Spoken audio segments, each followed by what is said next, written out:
Bonjour et bienvenue sur cette vidéo qui va vous aider pour votre oral de section européenne anglais en Bac Pro MCV option A. Alors je vous propose de vous appuyer sur un petit diaporama que vous aurez réalisé sur Canva ou sur PowerPoint. Dans un premier temps, le sommaire qui va vous servir d'annonce du plan. En fait, il y a deux grosses parties. Une partie sur votre stage qui peut avoir été réalisé en France ou à l'étranger, mais il faudra parler en anglais. Et dans une deuxième partie, vous allez focaliser sur la culture et la civilisation d'un pays de l'Union européenne. En introduction, n'oublie pas de présenter son établissement et de parler ou du stage qui a eu lieu en France ou de sa mobilité Erasmus. Concernant donc le stage, il faut répondre aux 5 W, who, what, where, when, why. Je vous propose donc de présenter votre compagnie. Donc là, j'ai zoomé sur Oxfam, mais ça pourrait être toute autre entreprise, en France ou à l'étranger. Très brièvement, parler du type de magasin, depuis quand il existe. Ensuite, on peut mettre un petit organigramme, un organization chart. Et ne pas oublier donc de faire la zone de chalandise. Donc vous avez des supports que vous pouvez directement créer. N'hésitez pas aussi donc à mettre où vous habitiez si vous étiez logé en famille.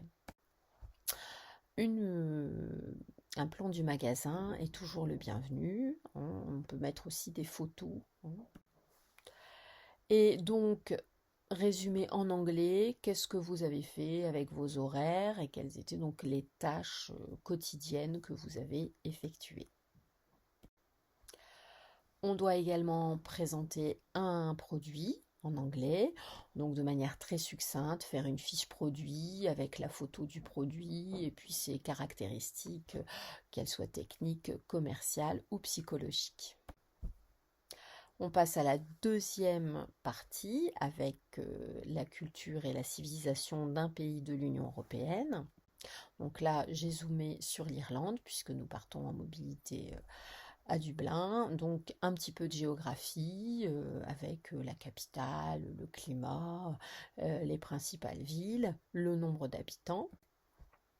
Un petit point sur l'économie avec le PIB, le taux de chômage, l'inflation, les taux de TVA.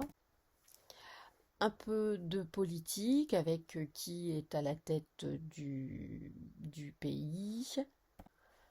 Et puis ensuite, on passe à la culture avec des monuments, des lieux connus, ça peut être aussi des sites géographiques. Un peu donc de culture avec actrices, acteurs, les groupes de musique, les chanteurs et les chanteuses. Ça peut être également les écrivains. Ensuite, donc, de la culture un peu plus populaire avec les fêtes, avec la culture culinaire, également donc tout ce qui est alcool, boissons typiques. Ne pas hésiter donc à parler des spécialités. Un peu de vie pratique, par exemple en Irlande, on roule à gauche, à l'inverse de la France. Et on termine par une petite conclusion sur ce que tout cela vous a apporté au niveau professionnel, mais aussi au niveau personnel. Voilà, bon courage et bonne chance!